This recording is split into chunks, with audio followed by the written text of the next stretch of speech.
Welcome to Westy's World in the Classroom.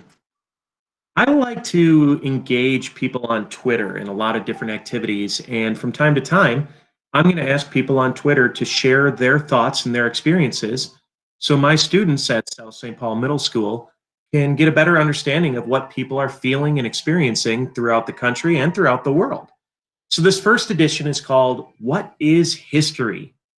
It's a question I'm going to be asking my students throughout the next couple of weeks and, frankly, through the rest of the entire year.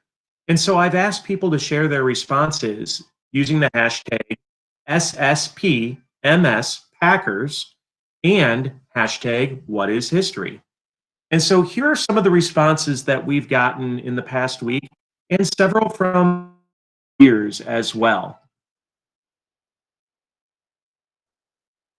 The stories of where we've been and where we come from. Something that has already happened. Old gossip, which may or may not be true. This one my kids tend to think is very interesting because a lot of them don't see history as gossip. But really, we have a lot of stories that are told that may or may not actually be accurate. And so, in a way, don't those really just become gossip that spreads? History is something we repeat. History is something we repeat. History is something we repeat. Now, I personally don't subscribe to this because, in my thought, you can never repeat the same thing ever.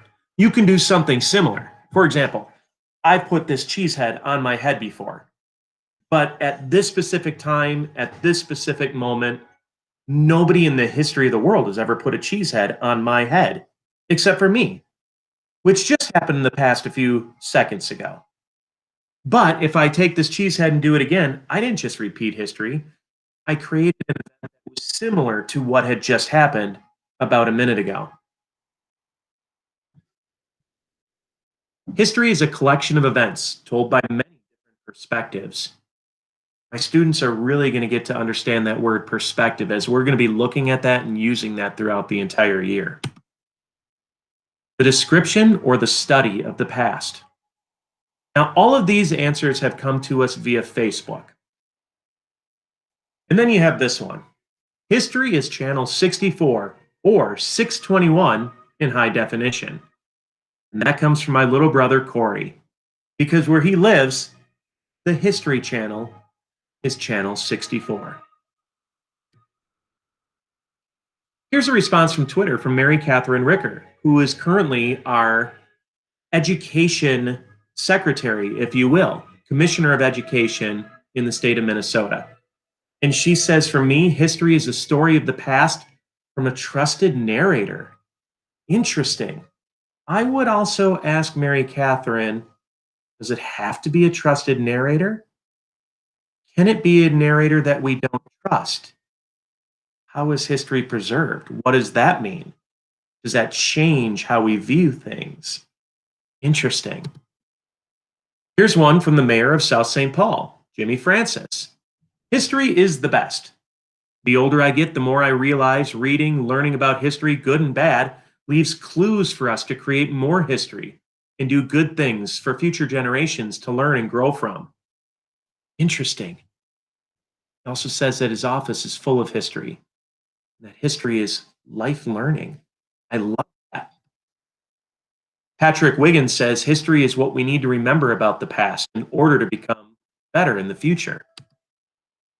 Chris says history is everything that has happened before this moment. And it's really hard to argue with that because it really is. We don't always record history. We don't always share the different things. Again, when I put this cheese head on a few minutes ago, besides people on this video, no one will ever have known that I put the cheese head on. But it's still a historic event. Brian Bax, a reporter, a journalist, says history can be what you are living. It doesn't have to be in the dusty past. It might be harder to detect in the moment, but don't lose track of the times in which you live and find time to document it. I think that's a very important take. David Montgomery, also a journalist, says history is also a way to understand ourselves and the world around us. Everything that happens is new, but it's usually like something that has happened before. Again, I go back to the cheesehead. It's like something that happened, but we didn't repeat it. Interesting. Jason DeRusha, who works for WCCO television, says, I work on the first draft of history, life as it happens. US history from the founders is crucial, but history comes in many forms, he says. Cultural history, language history, professional, religious. It all is anchored in facts, alive in an interpretation and discovery. That piece right there, the interpretation and discovery, I think is the crucial and critical part. And again, we'll talk a lot about that throughout our course. Joel says history is a sort of confluence of people, context, opportunity, an event that becomes a larger sum than any one of these parts. Fred says history is the useless study of broken artifacts, wooden spoons, buggies, and bones and dead horses that once drew them, and George Washington's false teeth. The future is where it's at, and the future is pork bellies. Kevin said simply, history is learning. From primary sources to secondary sources and so many other things. We're going to be able to look at history through a multitude of different lenses. History is learning. National History Day, says James Baldwin, quote, the great force of history comes from the fact that we carry it within us, are unconsciously controlled by it in many ways. And history is literally present in all that we do. Todd Cruz says history is the efficient study of human experience, provide a perspective far beyond the here and now of your daily and immediate existence. There's that word again, perspective. John says history is an argument about the past. And Chris says it's a chance to imagine life that's completely different than your own, or in some ways the same. Megan tells us that events that impact and shape history and society with the ability to change future outcomes. And Laurel tells us history is events that shape the world around us and how it can impact the future. Now, we're going to see different dictionaries and textbooks that portray what history is. But I'd almost argue that history can't have one true definition because we're all experiencing it in different ways. So this is what I think. History is an interpretation of people, places, and events pulled from a certain perspective and shapes the way we view things. After all, if we see me doing this thing and I put this on my head, some people are going to interpret who I am simply based off of wearing a cheese head. They're going to view this in a different place at a different time within their own perspective of what's. My students might be wondering, how long is this video going to last? Future students might see this in a completely different realm because we'll be able to do this presentation hopefully in person. My past students would probably see this and go, yeah, I remember that one time where Westy stood on a desk, poked a ceiling, dropped a pen, went ta-da, and we wrote about history.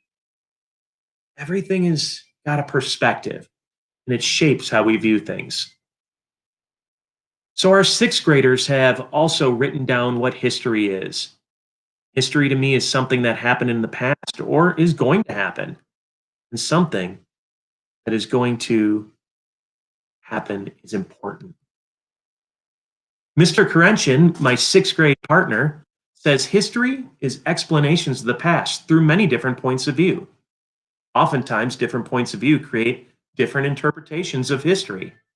So again, we're really close to that definition, and so many people have had such a similar definition of what history is. History are things that happen in the past. bad things and good things. It teaches us how to do things right. It also teaches us and tells us what not to do again. History is how we learn. History is a subject where we think about our peers, what they did in the past, so we can learn from the mistakes. History is a remembering of past events that happened at a certain time and place. It's a telling of past actions and choices made by humans. History is a sequence of events, people, and places that have already happened. It's meant to teach us the things that have happened in the past so that we can know and understand our future. History is anything that has happened before right now. It's all the events that occurred, even the ones perceived as unimportant. So, as we look a little bit further through what is history, I want you to keep an open mind. Try to look at things from different perspectives and see how history can be interpreted by different people at different places at different times. Understand why that interpretation might be taking place.